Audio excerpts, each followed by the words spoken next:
Just please leave it, honey.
Hi, Todd.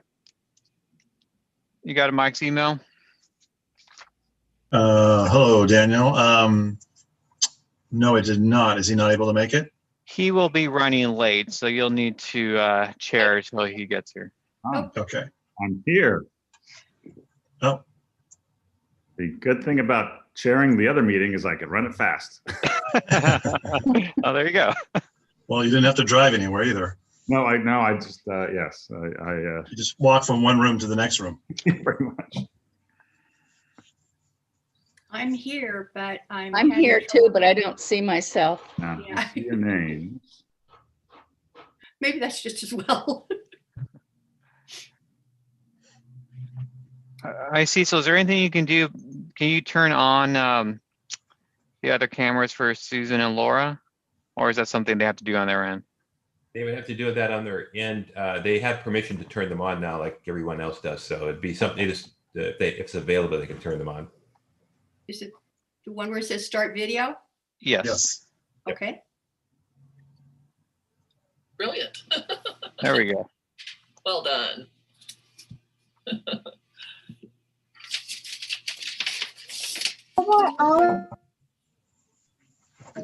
Thank you, everybody.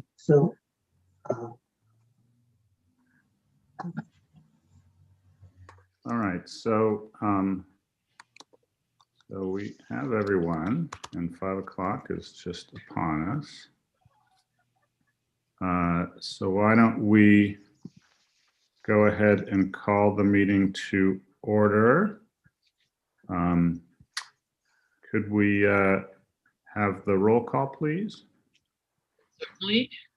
Can you hear me? Yes. Yep, we can hear you. Okay. Members Blake, Here. Moore. Oh, she just got up. She's here, but she had to get up and do something. Okay. Vice Chair Walter, Here. Chair Folks, Here. all present. Thank you, everyone, for being here on time. You have in your packets, oh, hold on, I've got some chiming behind me, apologize for that. Make sure that I stay on my meetings on time. You have in your packets the February 24th minutes. Hopefully you guys have had a chance to look through them. They were, as always, very thorough. Do we have any changes or additions? Oh, I do not have any. Okay. Do we have a motion to approve? I'll make a motion to approve the February 24th, 2021 board meeting minutes. Fantastic. Do I have a second?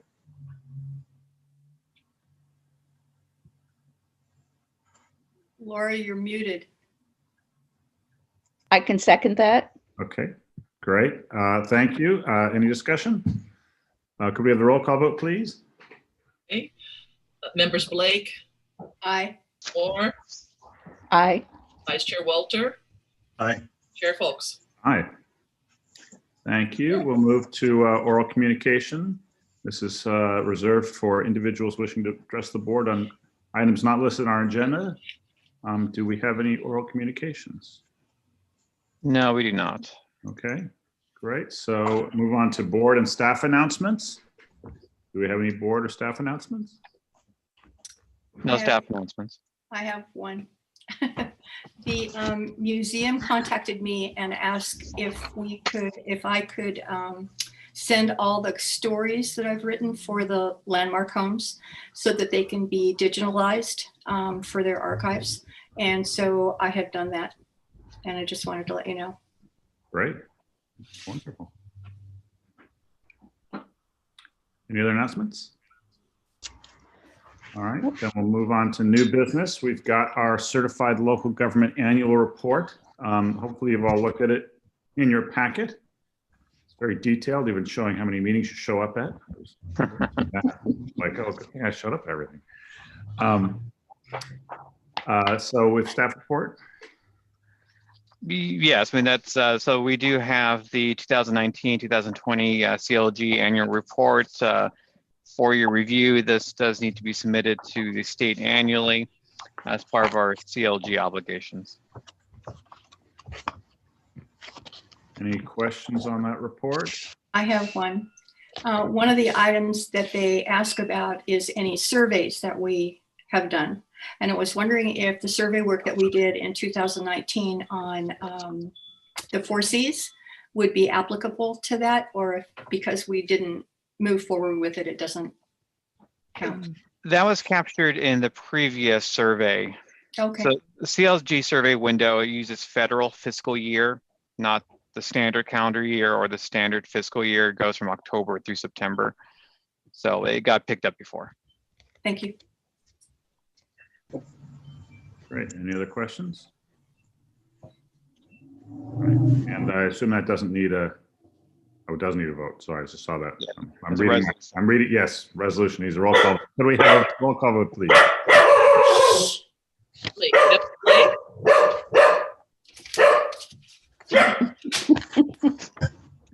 I got 2 here. We can have 4. My dog's like the dog there. Yes.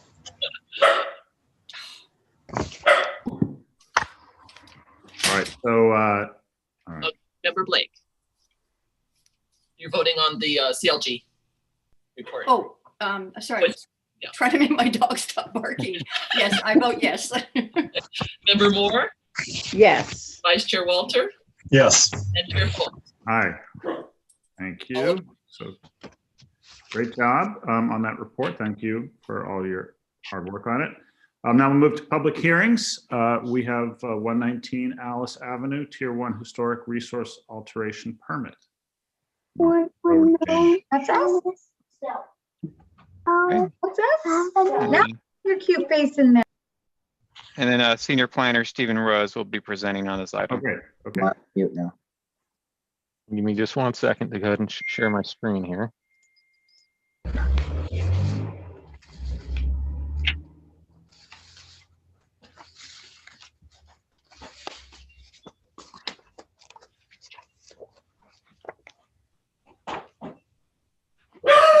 Oh. Sorry,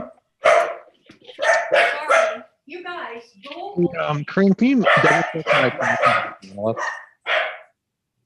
Pardon me? Can you double check my permissions as a panelist for this particular item? Phil's here. He's hosting. Cecil, can Yeah, you maybe promote me to a co-host? Yeah, I'll do that right now. Yeah, it looks like you're in the list there. Yeah, it seems normal. I am able to share my screen, but not the particular window that I'm trying to. I find interesting. Sorry about the technical difficulties, team. You are now co-host. See if that changes anything. Oh, there we go. Well, let's try it this way. This is not ideal, but I think it'll work. You guys are probably seeing my entire screen at this point. Is that Yes. correct? Okay. There's your screen. Item 1.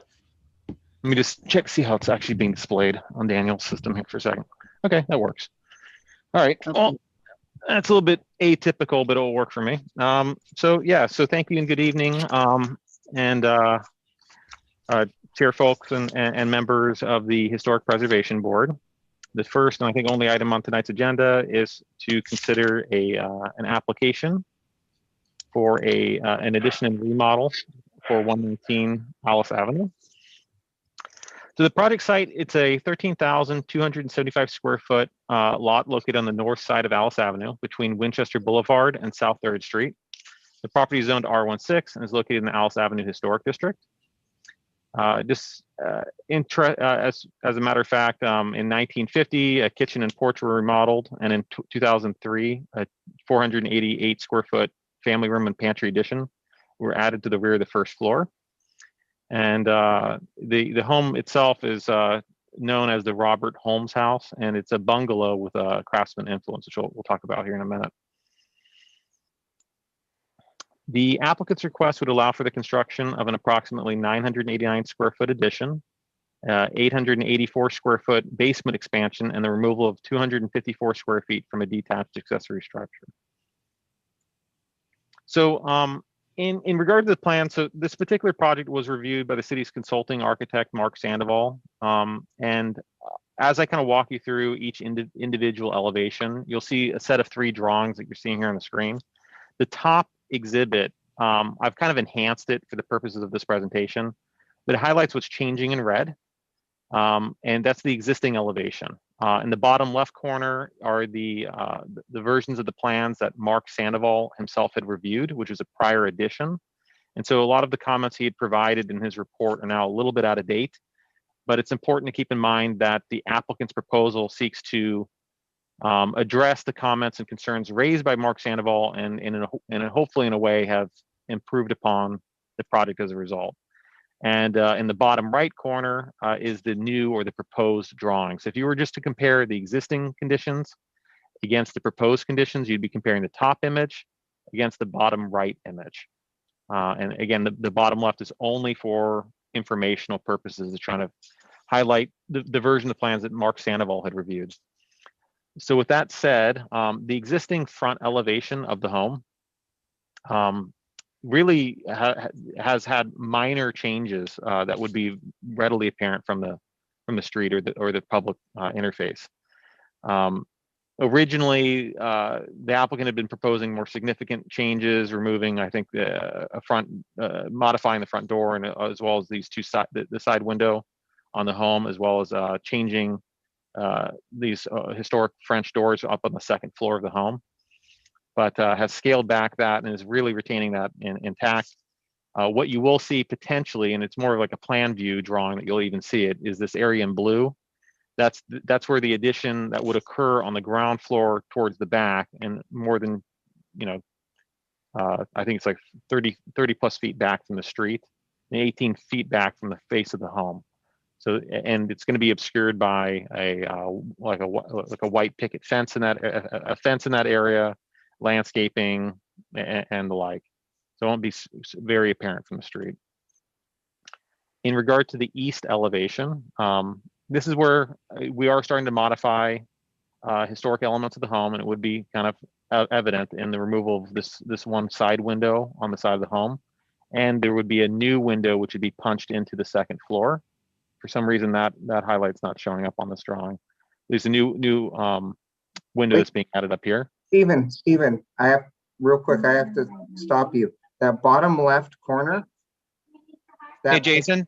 Yes. That's not the public hearing portion, so sorry, you'll need to let Stephen present. Sorry. And then once the board has some questions for him, then you'll be given opportunity to speak. No, I just want to say that's the old design in the bottom left, not the new one. That's correct, and that's what's okay. Sorry. All right, sorry, bud.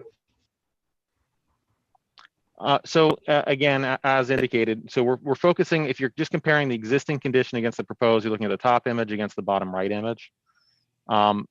Again, so I'm also on this top image, I'm highlighting where that 2003 addition had occurred, just trying to make it a little bit clearer on the plan so it pops. But they're removing these 2 windows, a double door, and 2 windows on the side elevation, and they're going to be adding a new window on the second floor. In place of these windows and doors, you're just adding new windows and doors, which in theory would be, which would resemble the existing. On the west elevation, similarly, this is probably where the most significant impacts to the historic fabric of the home and most extensive remodel of the home would be apparent. Really what you're taking is this existing first floor elevation, it'd be adding to the face of it, kind of extending out towards the side property line. And as a result, it'd be more or less covered up by the new addition. So all these historic windows that you see on the side of the home, which have the grid details and the double windows, would be covered up. In addition, although it's not shaded on the plans on the second floor, they would be adding this little extension to add a closet, as well as an extension of the staircase on the second floor. And that would be apparent on the side elevation as well. And then towards the back and rear of the home, they'd be covering up essentially the 2003 addition to the home with a new extended first floor. And then even at the very back of the home, I'm not sure if you guys are tracking my mouse movements, but over here at the back left, there's a current double window system, and they'll be replacing it with a double door. So one of the items which we brought up in the report was the fact that we are essentially converting a second-story master bedroom into 2 bedrooms on that floor. As a result, each of those bedrooms need to meet egress requirements. And in particular, bedroom 2, although it's not indicated on the plans, would need to somehow accommodate a new egress window to get in and out of the unit. So there's a triple window system that occurs on that floor, and with a matching identical set of windows on the opposing facade. So as a discussion point, which I capture a little bit later, whether or not modifying any of these 3 windows would be supported in order to meet egress requirements, generally meaning that the window would need to be made wider in order for a person to get out of the window in an emergency, or if a new window should be added to either the front or the rear elevation of the home to accommodate. On the rear of the home, again, you're kind of seeing this kind of combination approach where you're seeing existing elements being added. So you're seeing new cut-ins into the windows, where a new window would be added, say, on the second floor. You're changing the grille detail on the second floor as well. You're removing this arched window from the 2003 edition, and they are making some other changes. Again, removing one of these grid windows that you see, which was possibly part of the historic home on, say, the ground floor.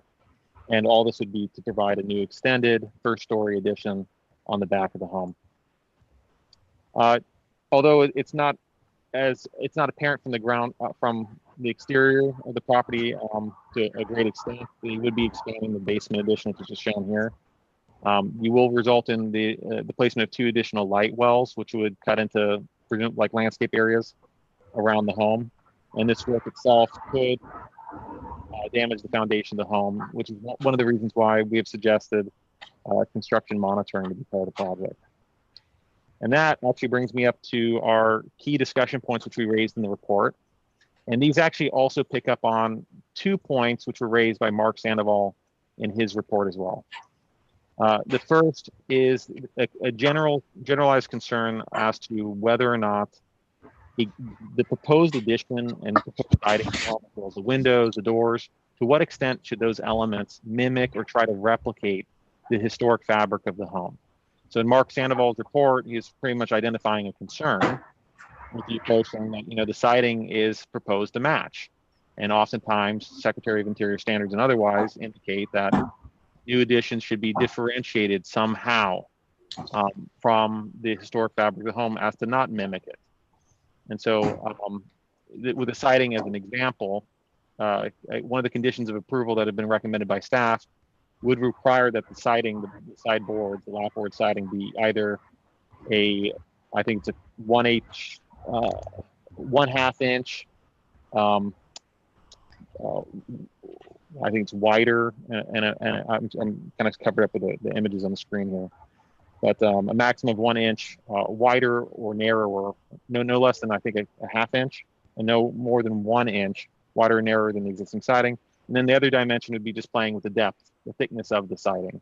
So it'd be going from a 1/8 inch thinner or up to a maximum of 1/4 inch thicker. And again, the idea there is to just differentiate that existing siding so that you could actually tell what part of the home had been tacked on in the future. And then as we get talked about on the last slide, whether or not if we are going to need an egress window, which has been confirmed by our building official now on the second floor, how we should accommodate an egress window. Should it be by modifying that triple glazing system that we already have that mimics the opposite facade of the building, or should they be proposing a window on the front or back? The third point is just whether or not any of the existing windows or doors should be preserved or reused on site. So the staff recommendation there is that wherever we're removing these historic windows, say the ones with grids in particular, that we should be taking those same window elements and trying to carry them onto, removing them from the home, but then also building them into the new addition on the same facade where they currently occur. There's a couple of good examples of where that could happen. And then the last one is whether or not we should be requiring, as Mark Sandoval had indicated in his report, a third-party inspector to be present on the property during key stages of construction. For example, during excavation of the home, during the removal of windows, so that we're making sure we're not damaging them, or even during key points during when removal of actual walls may be coming down, so that we don't become a little bit too overzealous removing historic elements of the home. And with those 4 discussion points in mind, the staff recommendation is to adopt a resolution recommending approval of the Tier 1 historic alteration permit, but we do invite the board to review the conditions that are proposed in the resolution and propose amendments or changes as you feel necessary. And with that, that concludes staff's presentation. Thank you.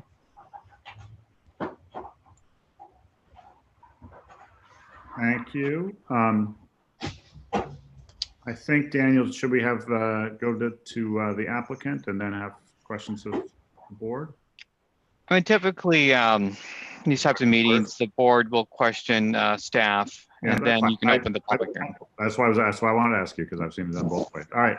So questions of Stephen on the staff report?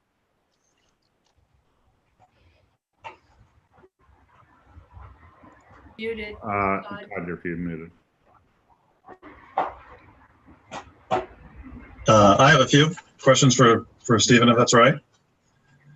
So of those 4 items you brought up on the lapboard siding, we've been not allowing applicants to match the siding on their additions. We've always been promoting a different style, shape, etc. I was just curious if there was some reason why it was a discussion to possibly match it. I don't know if that came from Mark Sandoval, or if he was saying not to match it, have it be completely different, or if there was something from staff that thought that would be better to match it in this case. Yeah, so the discussion point always comes up with applicants. So the property owner and or architect will generally have a preference for matching the home to Sure. create a more cohesive look to the building. Right. That said, the staff recommendation is to differentiate the siding, as well as Mark Sandoval's comments were reflective of that as well. So there's a desire for that. I believe that the applicant is aware of that as well, but we're looking for guidance from the Historic Preservation Board how to accommodate that comment. To what extent does the siding need to be differentiated? You could do it with Right. just paint, a slightly different paint color, but it could be the same boards, or you could do it with, but that's maybe not as long lasting. If somebody were to repaint the building later, saying that's goofy, why'd they paint it different, right? Right. So then you have a different siding, an actual thickness or width of the board, which is distinct. And then again, there's always a concern that you create kind of a haphazard approach where it looks like it's done over time, but yeah. So staff's recommendation is, as well as Mark's was, to differentiate, to be clear. Okay. And that's All what the conditions of approval. Okay. And then on the egress windows, obviously it's a code requirement for that on the second floors and everything. Have you or staff run into a similar situation where the building department wants something from a code standpoint, and then from the kind of historic aspect, they came up with a solution that was contrary to code that was then still acceptable, or is the code going to drive this in this case? There are historic exceptions in the building code that provides for deviation for things like lighting, but usually it's not like energy efficiency elements of a building, right? There's oversight for that. But for life safety issues like getting in and out of a bedroom, to my understanding, the code does not provide that type of exception to allow for you to have a substandard window to get out of a bedroom in an emergency. Okay. As an alternative, I mean, obviously we have one bedroom up on the second floor right now, and there's 2 proposed. An egress window isn't even required if that's not, say, converted to a bedroom, if it was left, say, as an office or some other type of non-habitable room. I don't think that's the applicant's intention, which is why the staff recommendation would be to add an egress window in either the front or the rear of the home. Okay. All right. Another question. So on the third party inspector, that was primarily just to make sure, like I said, that things didn't get a little little crazy and some things inadvertently be removed, et cetera, which I know has happened here and there over the past. If we did not have a third party inspector and some changes were made that weren't consistent with the plans, I'm assuming the city still has the right to then have those things rectified. So the third party is really kind of a preventative process to help the process so we avoid these after the fact changes. Correct. It's actually somewhat multifold. Multifaceted is maybe what I'd get at is, although the city does its own inspections of a property. In fact, a project planner such as myself would be out to the property during key stages of construction, like framing and final. Our building department is out there during lath and exterior, sheetrock, and they're at multiple stages of construction. But there are particular elements which we want to be mindful of to make sure it's being done in a sensitive manner. For example, with the cannery project, which we had at 300 Orchard City Drive, yep. We actually had, we were out at the property monitoring the removal of, I think it was the grout from the brick, because they're trying to reuse the brick on the property, on the property. And, if you get a different crew, a different type of people who aren't as sensitive to how that's being done, they're going to crack the bricks, and you're going to retain a lot less as a result. You're going to keep just the good bricks. And so there's elements of a project. Let's say if you open up a wall and you find a bunch of termite damage, right, or something that's going on with this particular property, a general contractor might just be so inclined to take it upon themselves to just continue removing walls and segments of the building haphazardly, unless there's somebody right there present when the work is occurring, right, to say stop. Let's think about this. Let's think about what's the best approach. Let's inform the city what's going on. We do not have the staffing locally for a planner or for a building inspector to be present on the property during those stages of construction. We generally release them to go do an entire scope of work, like say remove an entire segment of the home, and then we only inspect when that's done. So we will be missing out on those the gradations of construction activity. Okay, all right. And the last question I have is on the 2003 edition. Was that submitted and reviewed through HPB? I couldn't actually speak to that. I do show that there had been permit history, but I had not actually investigated whether or not that had gone through Historic Preservation Board. The fact that it had a building permit was reassuring to me enough that it went through the legal permitting process. And I'm asking Susan, do you recall this project, or Laura, if you were both of them were on the board at the time, do you guys remember this edition coming through by chance? In 2003, I do not. Okay. I'm actually looking at our records right now. So it looks like the process back then was a little more informal. It was taken to the board on February 26, 2003 for a preliminary building permit review of the addition. So the board did review it. The staff report is very brief, simply indicates the plans are being provided for comment to staff. But that appears to be the extent of it. Okay.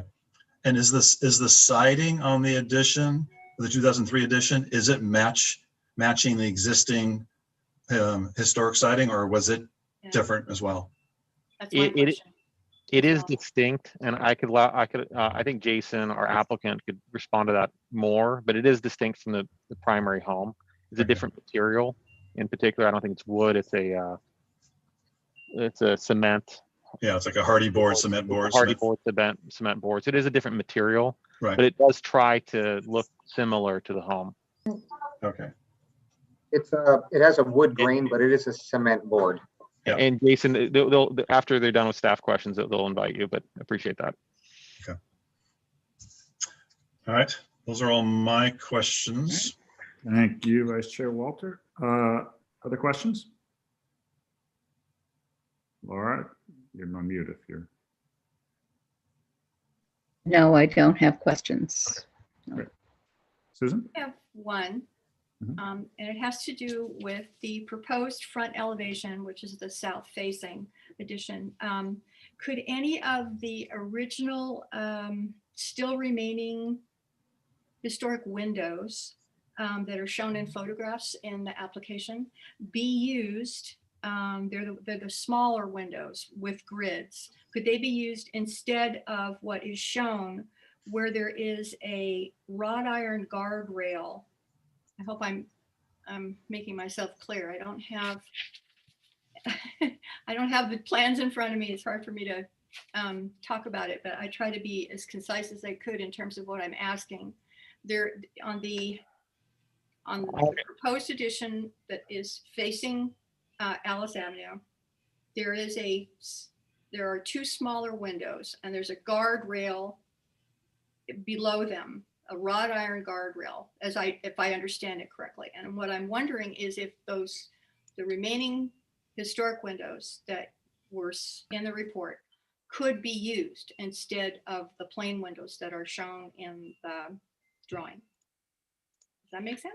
It does. So, I mean, they're not removing any windows. Just be clear, they are not proposing to remove any windows from the front facade. But what they would be removing would be windows from the west facade of the building, where they're larger sized windows with grids. But that would be a question of the applicant. I mean, oftentimes you size a window a certain way in order for the intended use of a room. Mm-hmm. And those windows which do occur on that right, that west side elevation might not fit their needs for the room. Okay. But I mean, what staff's recommendation would be to incorporate those windows and just carry them on the same facade.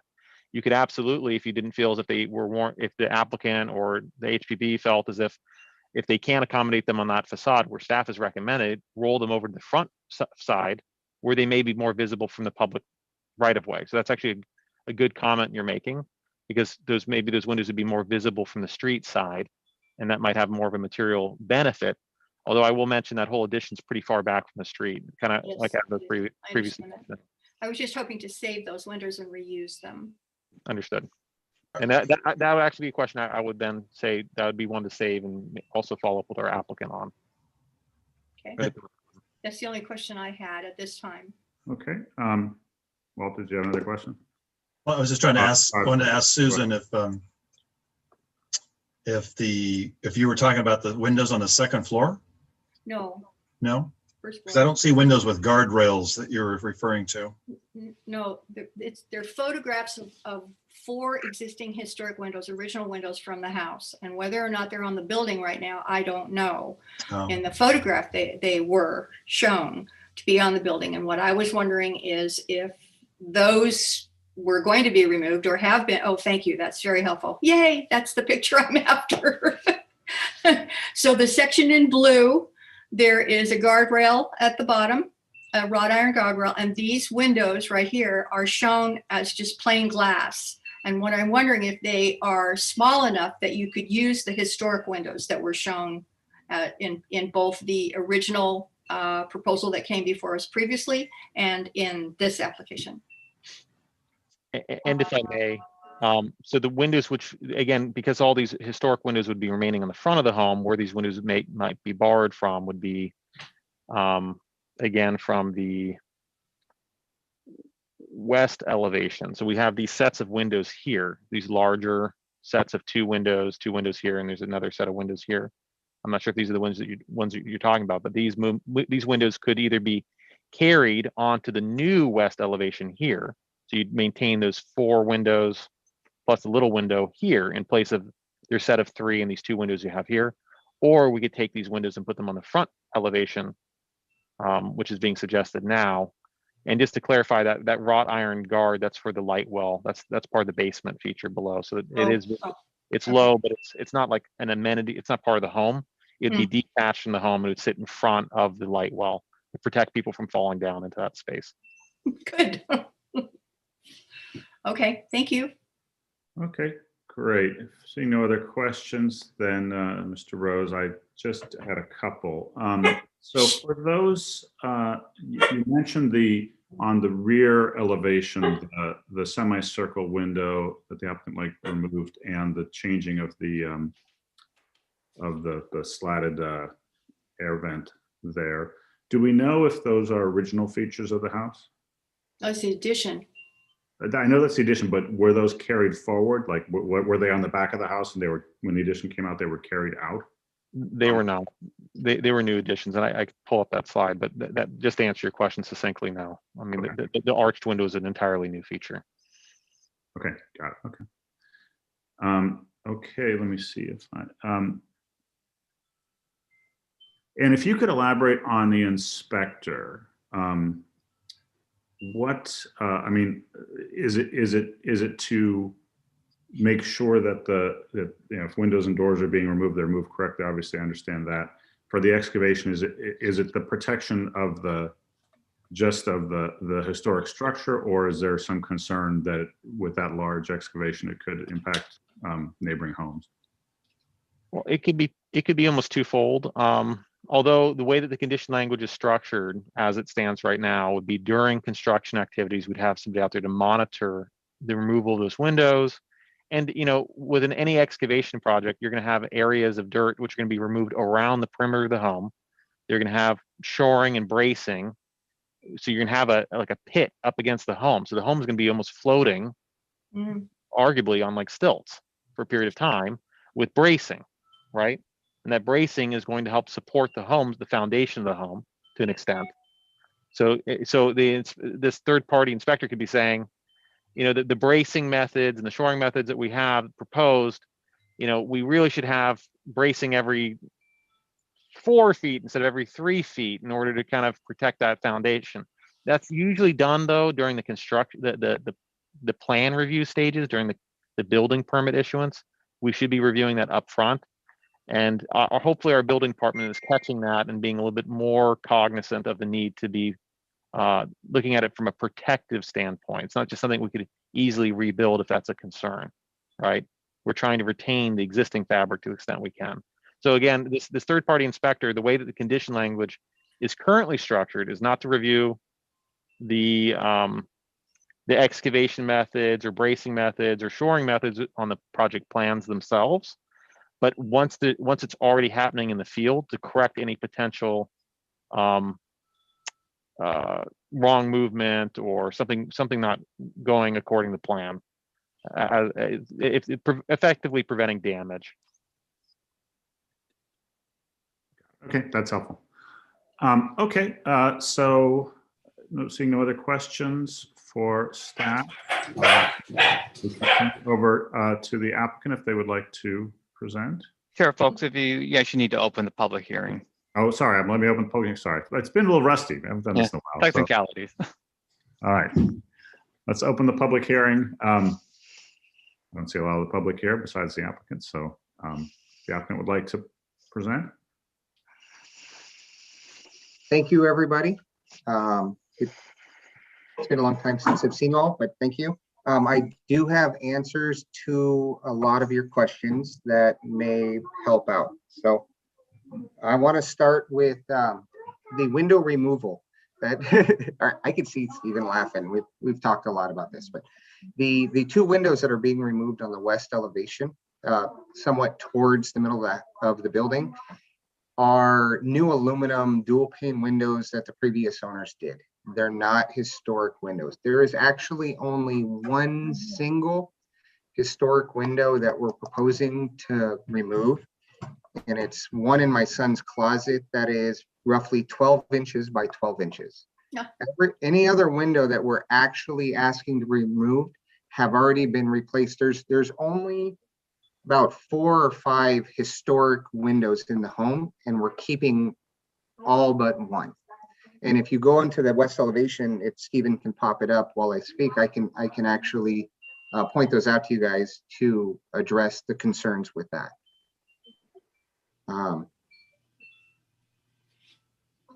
So on the west, okay, the existing, so that little window he's pointing at right there is the only historic window, and that goes into my current son's closet. The windows on the left and the right the previous owners had done a retrofit, I guess, composite plastic window in place, dual pane, to match the grid design. They're not code compliant, and they're not historic windows.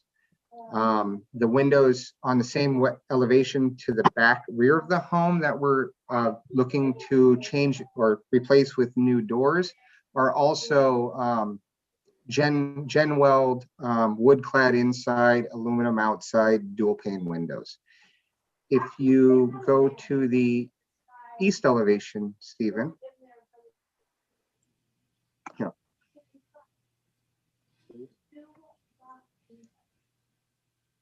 Okay, on the east elevation, just to help you, the windows shown in orange or red, those are the same Gen Weld windows that were done on the 2003 edition. They replicated them to the left of that door. The two windows to the left of that are historic single hung that we are keeping. The ones to the left of that again on this first floor are single hung, or actually the two on the left and right are casement, single pane glass with a single pane window in the middle, and those are remaining. We're even keeping, if you keep continuing to the left, you see what is a front door. So my house has two front doors. That was a front door addition that was done sometime in the 50s. And I had originally proposed to remove that and go back with what is right behind me right now, which is the original 1912 or 1921 front door. And Sandoval wanted me to keep that door. I'm keeping now, I have two front doors within 3 feet of each other. And I'm even proposing to keep that, to keep what is with the historic portion of this home. All the windows on the upstairs on both elevations had been replaced with, I guess you'd call retrofit casement style dual pane mill guard windows. There's nothing, I'm keeping anything that is historic at this point. Well, we love that. When it comes to the siding, I am open to, there's only 2 points. So the reason that we talked about getting close to the original siding, the current home has multiple different styles of siding along with multiple different materials. The front elevation of the home is a matching siding that looks to have been done with a composite material to match the 2003 edition. The left and the right sides, the east and west sides of the existing home are a wood siding of the same spacing, but obviously are much older. Above the wall sill on the second floor is a different spacing siding, but is underneath the ridge is wood. That bathroom addition that was added in the 80s, which is missing out of all this, that pop out onto the back half is a composite siding that matches the 2003 siding. So I've got so many different materials of siding that are of complementary patterns and materials. So I have proposed, Stephen, if you could go to the plan view that just shows the existing and the new addition floor plan, the site plan maybe, please. Perfect. So if you go to the rear of the house where the yellow meets the white, right there. So there's a point right there where you would have new meeting existing. But to complicate things, it's new meeting 2003 existing, not original to the home. Now on the south face of the house where the yellow meets the white, you are actually, you'll be meeting new versus an addition that is some point that was done to the house that is not on record. But so we are proposing to slightly differentiate with the spacing of the siding, not drastically, not changing it to like the fish scales or anything crazy, but a slightly differentiating, and I can do a molding there, and I would even be willing to put, for fun, little placards on either side, remodel this, remodel this, remodel this. I mean, because I'm not trying to make it, trick someone into thinking this was always that way. However, I don't want it to look like it was a mistake because of, there's so many different, the lower half of the house is one siding, the second story is a different spacing. And now if we keep introducing too many different materials. So I'm open to, a 1/4 inch, a 1/2 inch, slightly different, which as we all know, will look like, what happened here? Why did this builder do this? So, but I'm completely open to you guys, but I do propose to do composite siding in the upper part, matching the upper, or as close to, so that, I guess from a distance, it looks like from the street, which again is from, you know, probably more than 30 feet to the front face, the south face of the new addition from the street, the sidewalk. You know, it doesn't look like, what did they do there? I apologize. So I would like to, address that. My question is, now we see there's a small portion of the existing home where we tie in. So where we're tying into a 2003 edition, which, you know, yes, we're probably not going to run into too many termites.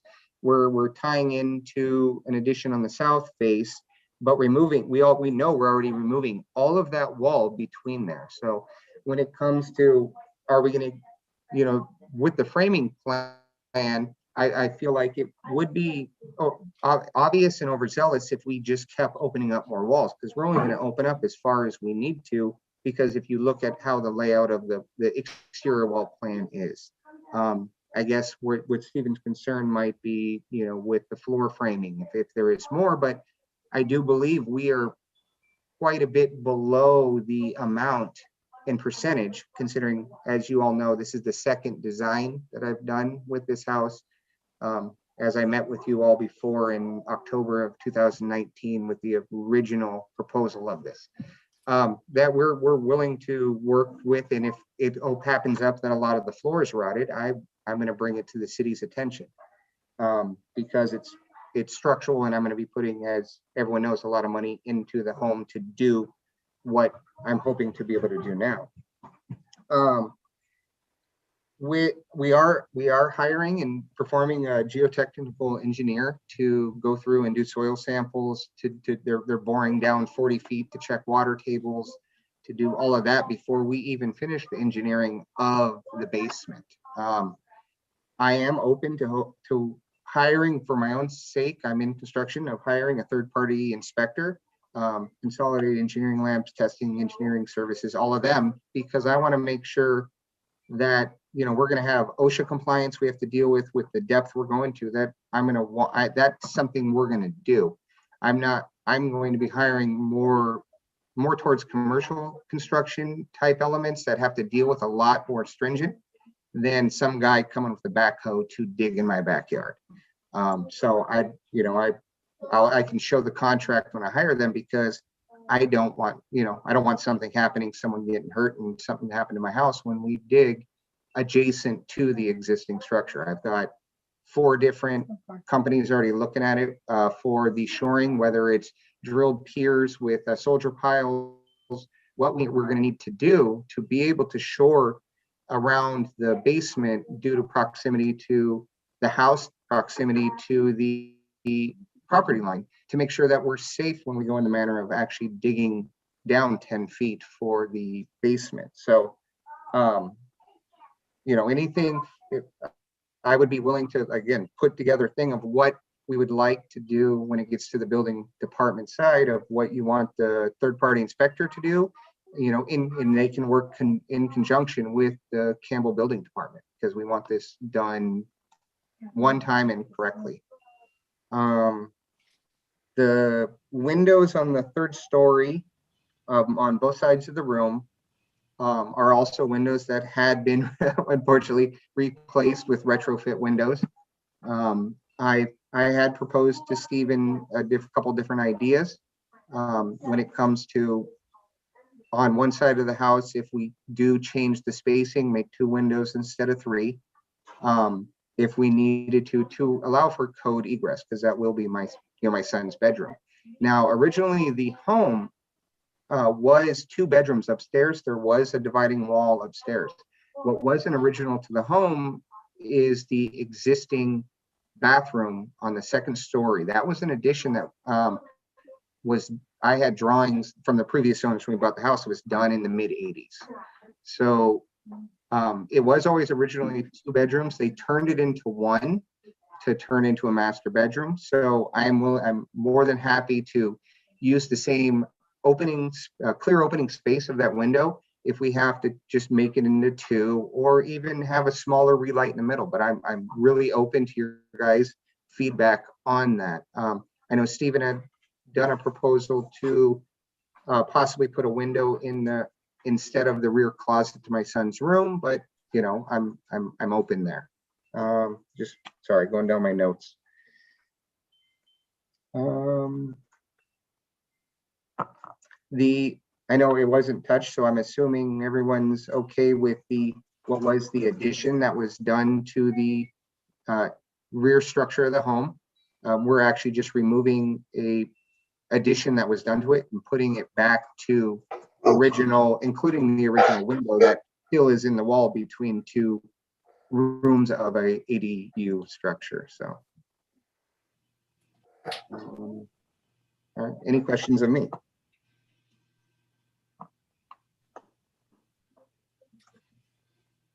You're on mute, All right, Laura. yeah, thank you. Any questions of the applicant? Laura. Yeah, Laura, you're on mute.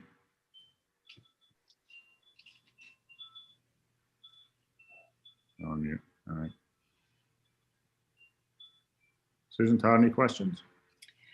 I don't think I have any more, other than there's a line item that says you conditions of approval. You can leave it up to the community development director's discretion as far as the kind of siding that gets approved. A point is that there's so many different additions and changes, and that it's a hodgepodge kind of thing. It works for now, but to try to require the owner to do another change to the existing sidings that are on there seems counterproductive to me, but that's just me. Yeah, as I said, I don't have necessarily a question. I just want to applaud the owner for the thoroughness that you're doing in terms of involving a geotech, the lab, the shoring plan. You're doing kind of above and beyond what normal homeowners are involved with. So I appreciate that. And as an architect myself, I appreciate it, because now you're going to be, like I said, you're going to be protected in the process. So thank you for doing that. I think we can talk a little bit more with the city about the third-party inspector, because now that I've heard what you're planning on doing, I don't know if that, in my mind, if a third-party inspector is necessarily required. And I guess the question for you, Jason, is it sounds like for both the geocheck, the consolidated testing, and the shoring plan, all that documentation will be presented to the planning and building department. So when you pull the permit, they'll have on file that all that is going to occur during construction. Is that correct? So we're going to engineer the basement based on the geotechnical survey's findings. So we're going to have, here's what it is, and then he's actually going to engineer the shoring plan. And then I have a structural engineer that's going to be designing the waterproofing, the wall structure, everything when it comes to the basement. And I'm in commercial construction myself, so I want to follow to the stringent letter of the law as possible, because this is where my family is. So I'm going to have all of that documentation, and we can submit it as part of the plan for the building department, which should make their review of it, you know, hopefully as streamlined as possible. Right, and to follow up on that, I know for the private projects I've worked with, office buildings, et cetera, cities require a letter from a soils engineer indicating that the plans follow the soils report themselves. Do you know, and this maybe is a question for Stephen as well, does the Campbell Building Department, when there is a addition and basement of this level, do they require geotech, soils report, and then a letter from them indicating that the plans have followed those recommendations? So they would require a soils report. How expansive that soils report would be, you know, 40-foot boring to, you know, measure the soil. I don't know. That sounds like that's a thorough analysis, which is being conducted more thorough than our typical soils report would go to that extent of a, you know. So yeah, they would receive and they would require and receive that paperwork anyways. And to your prior point, it would be included as part of the building department building permit package. So that'd be a required submittal material. Right. And so if they are providing the whole shoring package as part of their permitting process, do you know from your end and from building, do you think they actually need a third-party inspector if they have the whole shoring plan that's going to be followed? Or is that something that when you guys go out and review everything, you'll be looking at the shoring in concert with your kind of typical review?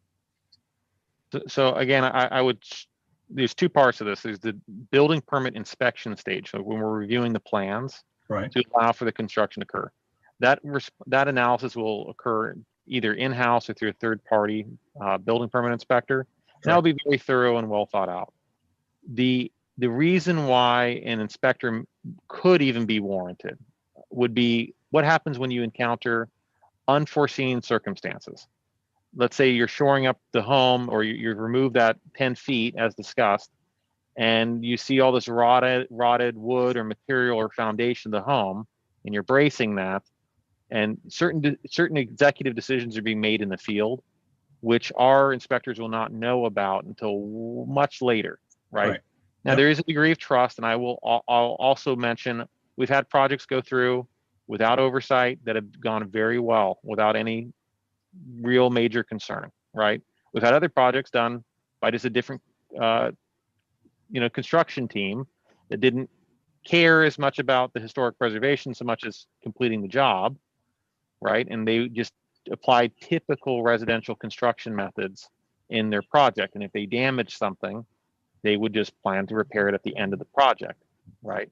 So there is always a restoration component of this. And when the project is finished, we have a final inspection as well, which requires them to restore and repair whatever we do identify. If something went a little bit sideways, we could always fix it, right? Or have it correct as part of the plans.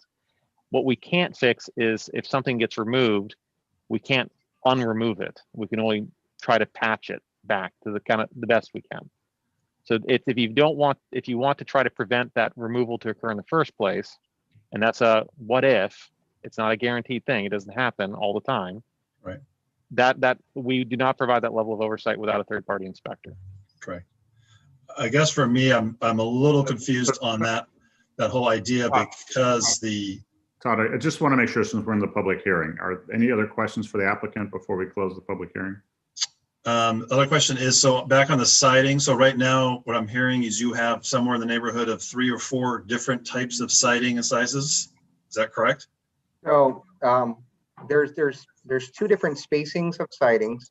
If you look on the elevations of the plans, we show everything above the wall level is an even spacing. I think it's 3 1/4 inch spacing. Everything from the 9 foot down is a staggered spacing, a 7-3, 7-3. What it is everything on the house matches when it comes to spacing. The difference is I have historic wood and composite in different parts of the house on different elevations of the house, but it all matches the existing spacing. So my proposal was the new addition that's going to tie into a previous addition, which is a composite material, to match that. If we match the spacing, what I would do is use a composite material, which you can tell the difference when you look at it between the wood and the composite with how it is to grain compared to smooth. I'm okay with doing a differentiating material, but are you okay with me doing matching spacing? So I just am not having 2 areas where I have similar materials, now different spacing because of 2003 addition to here we are. And I have an area where I will be tying into wood siding, which you will tell the difference right where you tie in of these 2 different differentiating materials. Right. So my preference would be to match the spacing, and I will do a current modern material that will be on appearance, on surface appearance, architecturally slightly different. Okay. Any other questions for the applicant? Okay, I just had a couple. So you mentioned the only original window that you're planning for moving is that 12 by 12 window in the closet. Yep. And could you tell me why you're removing that window?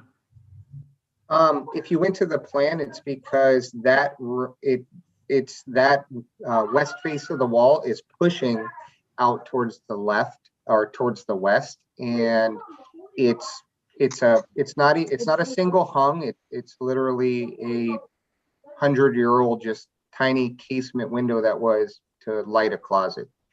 Size wise, I could find a new place to put it in the house if you want me to. It just doesn't. I would be finding a place to put a 12 by 12 window where everything else is obviously larger for the scale of the home.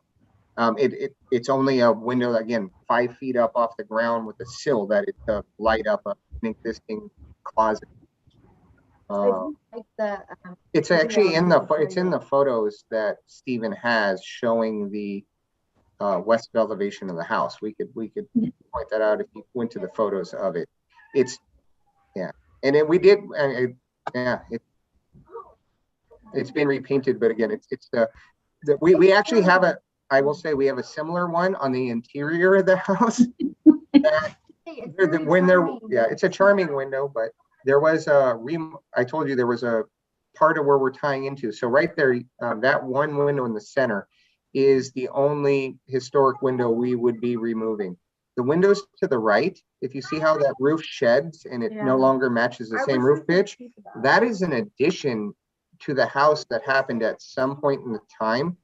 Because if you were able to look through these windows, you would see a wall with a matching window to that looking at my daughter's closet. So she has a window in her room looking at her closet. So because it was such a small minor window, I don't know what we would do with it. I could put it in the barn if you want me to when we remodel that, or when we take that part off the side of that. Yeah. It's always like nice to have a source of light. But For the but all those windows there are retrofit. Those are not wood windows to the left and the right of that. Those are composite windows. Okay. For the differentiation, so I'm hearing a couple of different things. I was hearing, well, you've got a whole lot of different things that are very separate from each other. And then from what you just told me, it sounds like you actually have the exact same spacing on all sides of the house. It's just different materials, but the spacing is exactly the same. Was that, which is correct? Correct. Yeah. Stephen, actually, will you go back to the exact same picture you just had on? It's a perfect example.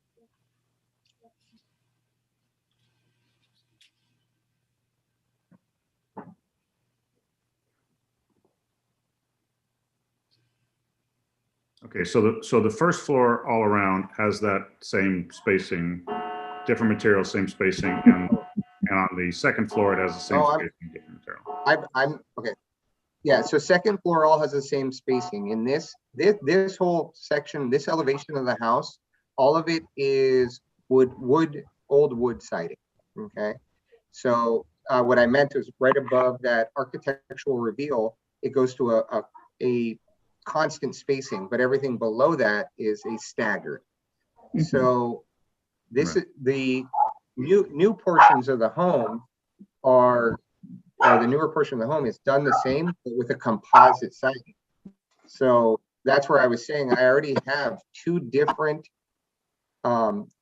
siding spacings, I guess, architecturally, and I was worried about introducing a third, or technically a third and a fourth when you would go, because we would do some sort of staggered spacing lower and a consistent spacing above. Well, if both of those needed to be different than the new ones, we're introducing a third and a fourth type of architectural look. And I mean, I'll do it just because I want to keep this moving forward, but I would hope to just differentiate in material slightly.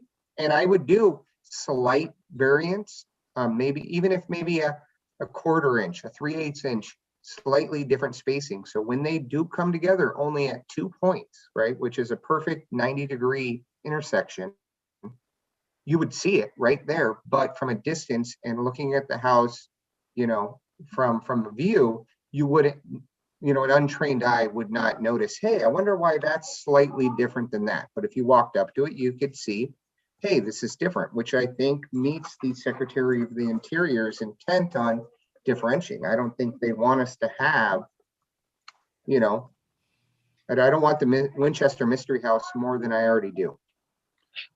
So what materials do you plan to replace both the first and second floor on the new addition?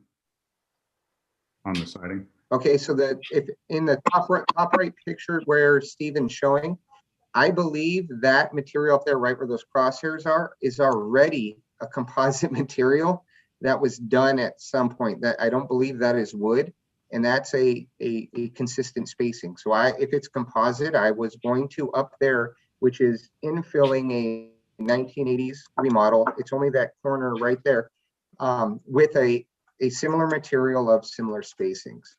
On the lower level, on same picture, that window to the left in that same photo is right about where the new house will tie in to the old. There's some green screens on the side, that's why it looks that way. Well, that whole addition from that door towards that window is all composite faux wood grain siding. So my goal would be to build the new out of the same type material for longevity of the house. So I'm not, you know, down the road, people aren't worrying about, you know, painting and the trying to keep wood from rotting when we already have multiple scenarios. So you're planning on putting in composite to both those levels? Yeah, composite. But no, and then where the house. Is that correct? What's that? You're not planning on putting any wood? I didn't. The new addition, which is, yeah, on the 99.99% first floor, I was proposing to do composite to match the previous addition composite. That way, if you look at the picture in the middle of that where Stephen had, just to the left of those two windows, everything, so that everything to the right of those new windows is remaining wood. So you would see the differentiating between the existing and the proposed. Because I'm keeping all the old wood, I'm only building the new out of the composite for lifespan. Okay, because if I tie wood into wood, then yeah, same thing, same difference. Okay, thank you. Do we have any other members of the public who would like to speak? Okay, seeing none, we will close the public hearing and return it to the board. Do we have board comments or questions?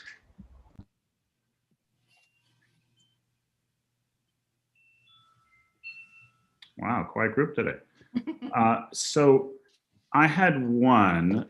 So Stephen, I'm still confused about the city's architectural reviews guidance on maintaining or moving and preserving the existing windows and doors, and the applicant's assertion that they're all not historic and they're new and they should just be torn out. So could you give me some guidance there? Yeah, I can. I mean, insofar that the applicant's description of these windows is completely accurate, as well as windows and doors. So you guys are hearing a more detailed summary than we'd provided in our report, but I will offer that what does one consider historic might be at question. We have a 2003 edition, which is very clearly and called out in the report as not really historic. Generally speaking, things that are over 50 years old, there's an argument that, and these other portions of the home are older. There's a combination of 1980s as expressed on the second floor, but you have these other areas which were added on back in the maybe 1950s, right? Now, are those 1950s contemporary with the 1900s when this home was originally built? No.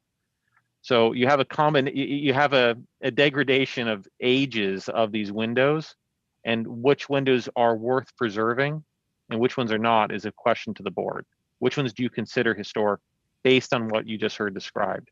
That was a very fair summary that was offered by the property owner of each of the windows and its origin. You're on mute. You're muted. I keep doing that. I do it automatically on these calls. In terms of differentiation, so obviously I haven't been out to the home and looked at it. I'm sure you have. Is it visible when you are standing next to the home where, since the siding separation is this, or at least, not looking at it like this, but if you're 20 feet away, is it visible the differentiation currently between the materials, between the wood and the non-wood material? Yeah, between the composite siding and the wood. Right. I mean, the photos do it justice. I mean, are you able to visibly tell the difference from those photos? I mean, at a distance, right? Right. Not really. I mean, if the property owner is describing it slightly smoother versus a little bit rougher with the wood texture, I mean, absorption of paint being what it is, I can believe that you could consider it smoother. And yeah, pretty much one of the questions of the board now that I'm effectively hearing coming out of this conversation is composite siding enough as a differentiator between wood and with the spacing, all things being equal. So we're talking about matching that same siding because effectively that 2003 edition, which is out on the back of the home, kind of did it wrong. I mean, it added siding, which was representative and matching of the historic part of the home. So that's why you're kind of running into this problem. You have this historic siding that they did mimic and they did replicate in the 2003 edition. And now we're talking about another edition on the side. And should that now mimic the 2003 edition, which then as a consequence also mimics the historic fabric of the home and siding? Or should that be somehow differentiated, creating, as the property owners indicated, introducing another fourth, fifth, siding material, right? And that is a question. And how would you best manage that? Great. No, thank you, Stephen. That's very helpful. Is the purpose Go ahead, of the guidelines to be able to differentiate between an addition or not? Because the house is very busy. And I would say if composite differentiates it, and you would be able to tell which was older, which was newer, and there have been quite a few remodel projects, it's fine with me that it's a difference between real wood and composite, because I think that you would be able to tell. Plus, I think Jason is so well aware of the history. He's kind of a historical homeowner, plus in the trade, I put a lot of confidence in that aspect of this project. So personally, I'm okay with the composite. I think it keeps the project from getting too out of control. So Laura, let me ask a question, just because I worry about precedent here, because in other projects recently, we have made differentiation a much more of a significant thing. If the applicant was saying, I want to, instead of composite, I want to put in wood. I want to get milled redwood to exactly match what's on the house. Now, would you turn that down? Yes, because it would keep it from being differentiatable from the historic. I don't think we have to worry about differentiating a remodel now from a remodel in 2003. I think we need to worry about differentiating it from the original house. And I'm going to jump in because I deal with siding and all that stuff. You're not going to get that with composite material, because unless you do a super smooth composite material that has different cutting edges on it, next to the existing wood siding, up close 2 feet, sure. But if we're doing this as a drive-by down the street and quickly looking over at a house and trying to get differentiation, if they're both the same siding spacing, 7-3 and 7-3, one's painted 50 years, one's composite, yeah, you're going to get some variation because they've been painted so many years different. But from a material standpoint, if you put them up side by side from 15, 20 feet, they're going to look the same. I mean, unless you've got something that's so rough sawn or something to give a really big differentiation.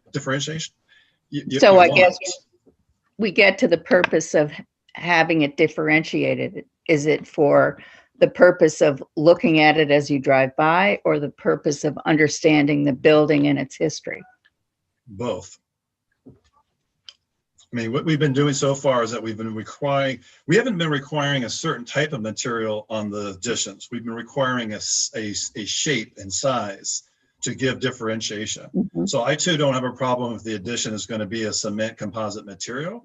But if we're going to say, yes, do 7/3, match the same stuff, now we're just going back to, oh, we're allowing them to just match everything.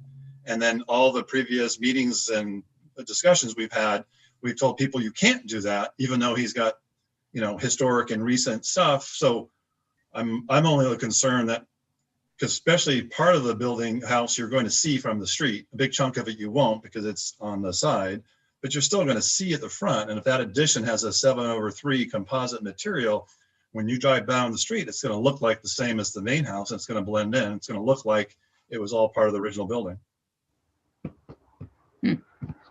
Well, And that's why I want to make sure we're consistent, right? I mean, Right. each project is unique, but I think to both your points, right? Is it my understanding of how we're treating this in Campbell is that drive-by, you want visually to know, oh, that's clearly an addition.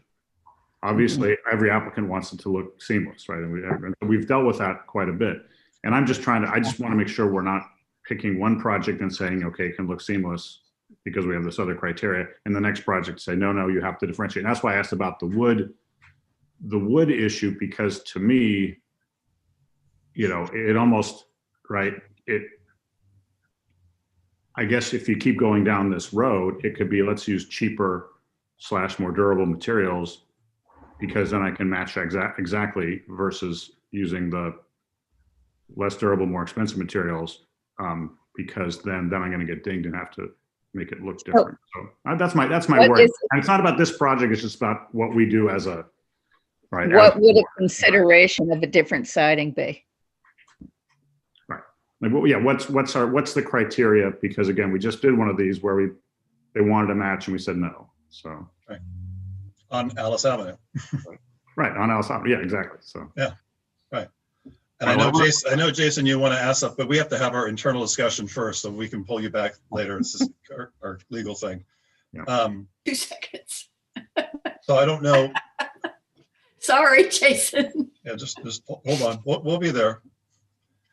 So yeah, anyway, so that's, for me, overall, I'm fine with the addition. I'm fine with everything that's going on. My only concern is how we're going to handle the siding, because just like you brought up, Mike, if we move forward saying yes, go as planned, it's going to be contrary to what we've been discussing and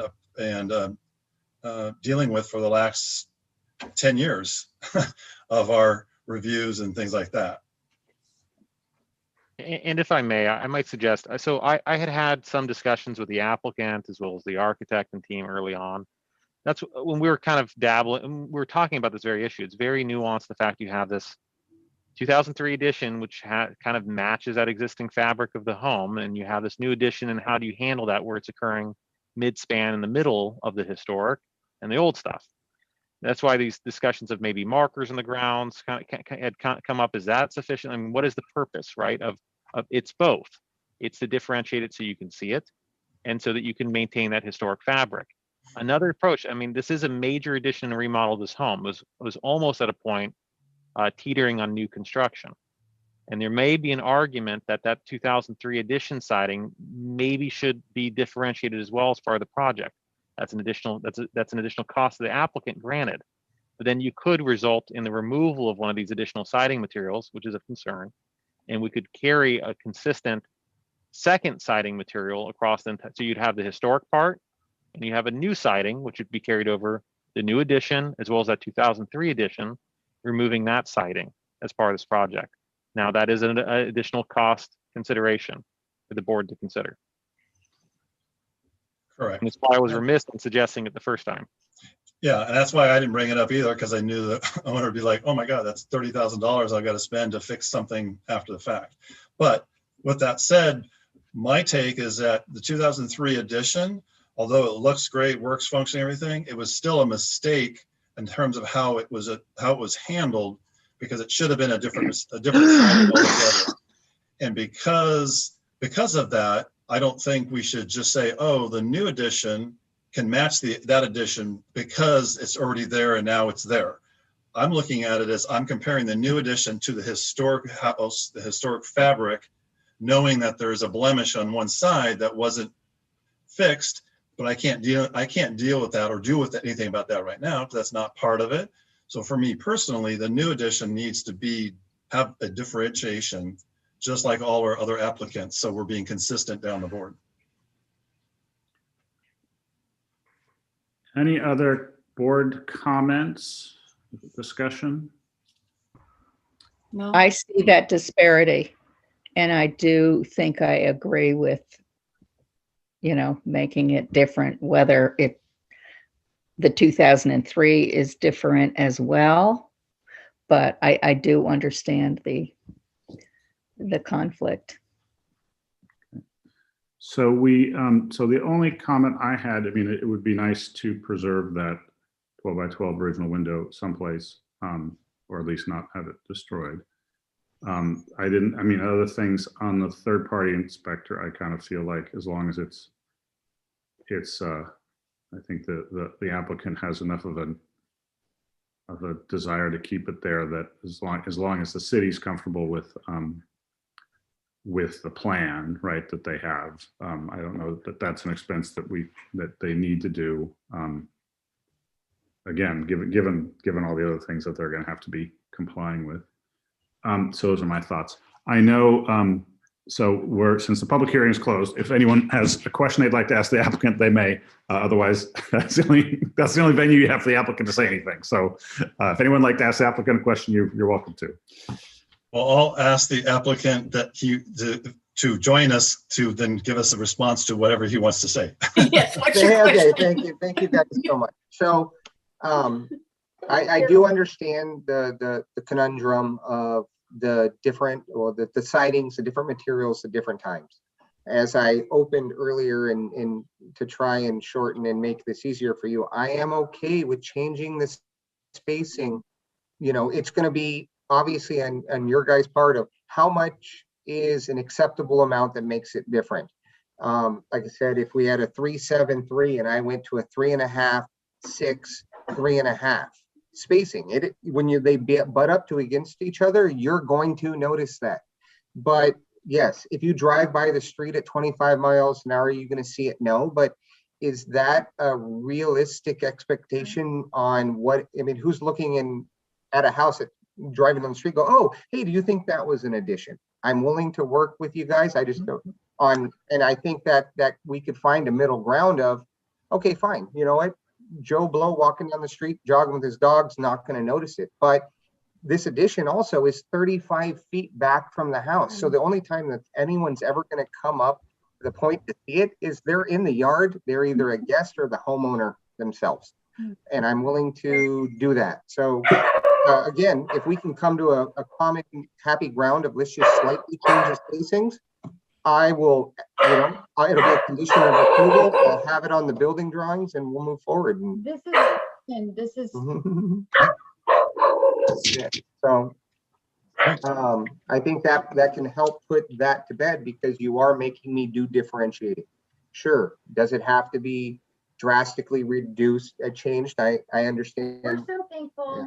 So we are so thankful that we get to move forward with this. And I just want to express that to you and take care of your guys, take care of your families and be safe during this weird time that we're going through. Thank you. Thank you so much. I could cry. So we'll bring it back so any further discussion? Okay, do I have a motion?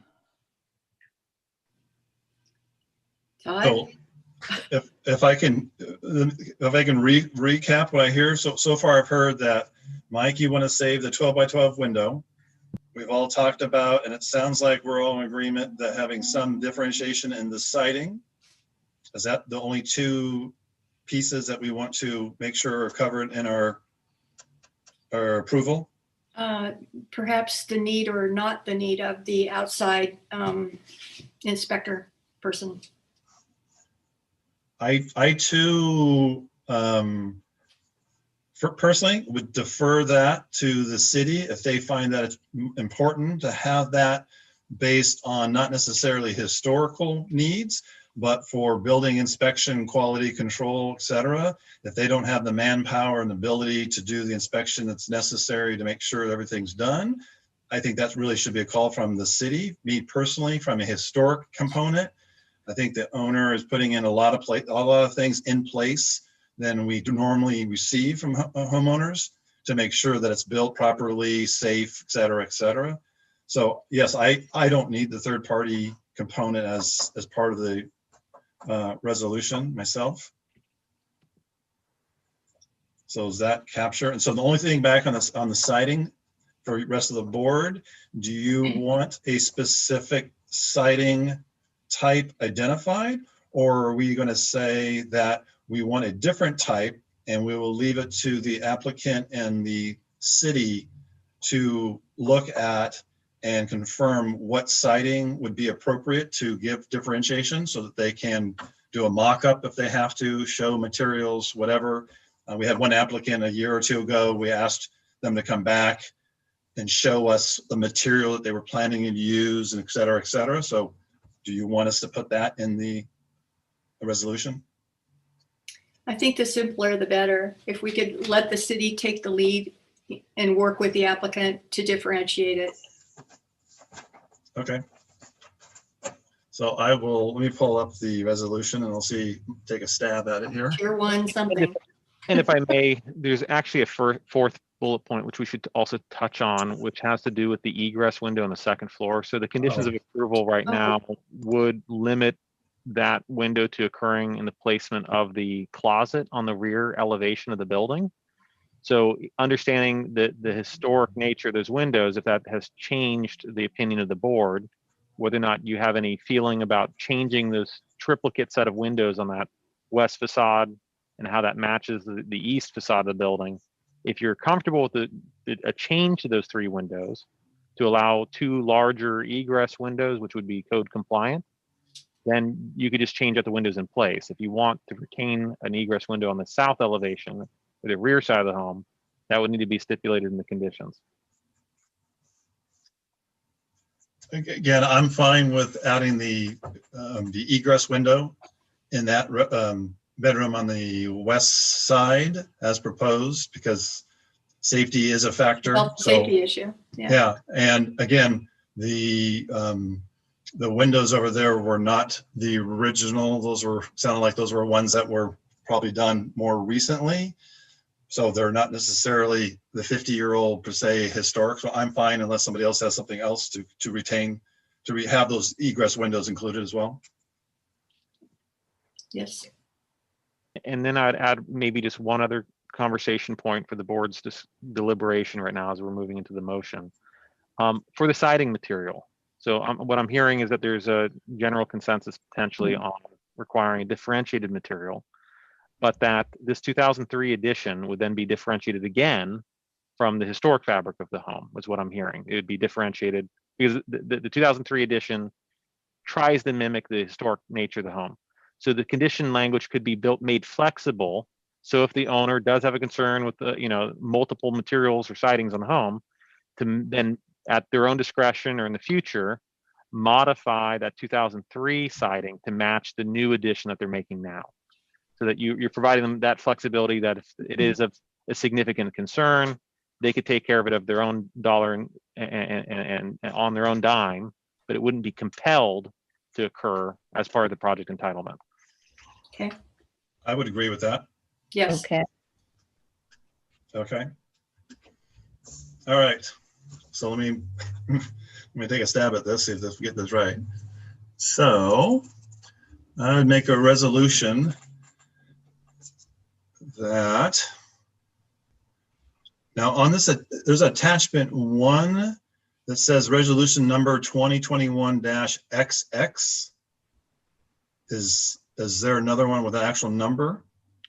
It's effectively, it's a placeholder until adopted. So that's Okay. the intention is that after following tonight's action, we fill in the vote and the file number or the Okay. resident number. Got it. So I'd make a resolution of I'd make a motion to approve the resolution of the Historic Preservation Board of the City of Campbell recommending approval of a Tier 1 Historic Resource Alteration Permit PLN 2020-17 to allow the construction of an approximately 989 square foot addition, 884 square foot basement expansion, and the removal of 250 square feet from a detached accessory structure to an Alice Avenue historic property commonly known as the Robert Holmes House, located at 119 Alice Avenue, with the following provisions. Number one, that the 12 by 12 existing window on the east side is removed and reused somewhere appropriately in the project. Number two, that the siding on the addition will be a different style, shape than the original historic siding. Number three, the third-party inspection is not required. Or the egress window on the second floor west side, or the window on the second floor west side should be an egress window out of bedroom number 2. And that the owner has the flexibility to replace the siding on the 2003 addition in the future with a siding material that is also different than the original historic structure, period. Did I get everything? Yeah, good job. I would just clarify that the 12 by 12 window, the smaller window, is on the west elevation. I think I'd Oh, yeah, I'm sorry. No, I was thinking of the one out of the closet and everything. Okay. Yes. All right, we have a motion. Do we have a second? I'll second it. All right, any discussion? All right, could we have a roll call, please? Member Blake, Aye. Member Moore, Aye. Vice Chair Walter, Aye. Chair Folks, Aye. 4-0. Great, thank you. That is approved. Great. Thank you, Jason. Thank you. Happy construction. Thank you, everybody, for, Yeah. it's been a long time in the making, and yeah, thank you so much for letting us move on to the next one. Stephen, you've done an amazing job. I know you've taken too many calls from me over the last year and a half, so, and Daniel, thank you from the beginning, and all of you. I look forward to doing this house justice. So. Perfect. Thank you. Good luck. All right, we will move on to our next item of business. Hold on, I've got architectural plans in front of me. Go back to the agenda, which is old business, which is our Mills Act Ad Hoc Subcommittee report and program update. Yes. So last month I was slammed at work. So unfortunately, I was not able to do any updates on this. So I have no report to report unless Susan has some inspiring words of wisdom to share with everybody. I do not. I couldn't do this all by myself. I went out and I looked at potential Mills Act properties that might be coming before us. And I was hoping at some point that Daniel and Todd would get that spreadsheet started. But COVID is taking us all places we didn't want to go, so. Right. So I will make a point this in the next couple of weeks here. Daniel, I'll call you and then we can kind of walk through kind of the formatting of that spreadsheet so I can work on that.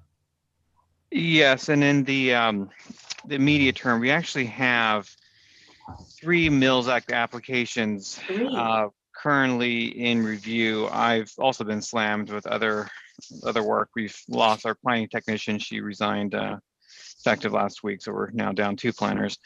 So my plan was to try to review the materials, all 3 applications together, so I can just get a better sense of kind of collectively what we have, and then reach out to the subcommittee and try to collectively work together a little bit to get a better sense of how we want to evaluate these applications. I did, because we only have 2 remaining slots for Mills Act applications. I did speak with the director in terms of how to process that, since we have 3 applications. And his direction was that we should simply process them in the order that they have been received. So if the first 2 get approved, then that just puts a hold on the third. But if one of the first 2 does not get approved, then we can continue to consider the third application. So but Daniel, we couldn't, because we talked about, comparing apples to apples, we couldn't just agendize them all at the same time. I suppose we could. I mean, unfortunately, because none of this is codified. There is a lot of flexibility, I suppose, in how we can approach the request. So that's certainly a way to do it. Because we are also in a period of transition where Paul is going to be retiring next Friday. We will have a new director at some point, so I will also then need to discuss how to review that with the new director. I don't necessarily have a preference either way, but we can clearly talk about it now. If the board has a preference, I can convey that to Paul's successor and see if he or she has any concerns about that approach.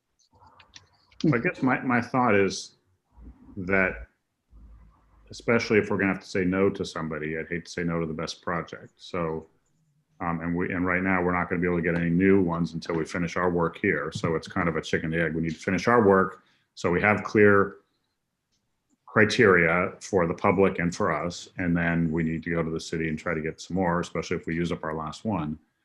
And, obviously an applicant can't wait forever. So it's, I think at a minimum, I'd like to have the application, all 3 applications that have been submitted, to look at, review before we take up the first one, because if the first one's the worst, frankly, then that's good to know.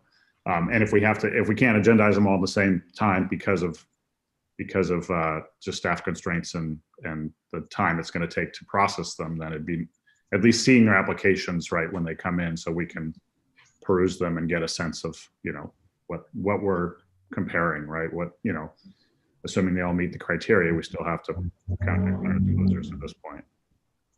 Todd and I were going to initially review the 2 applications that I was aware of. I was not aware of this third application. I don't know anything about it. And I did go and do a site visit to both of those properties.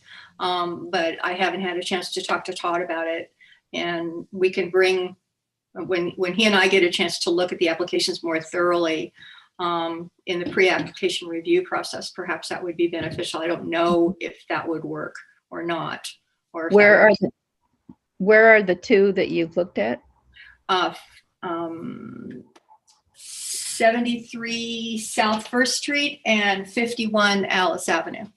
And the third one is 204 Alice Avenue. I missed the middle one. 51 Alice. 73 South First, 204 Alice, and that's the third one. The second one is 51 Alice Avenue. Okay. All right. Perfect. When did you receive that, Daniel? Can you tell me? In regards to 204? Yes. Let's see. That came in 9 days ago. Wow.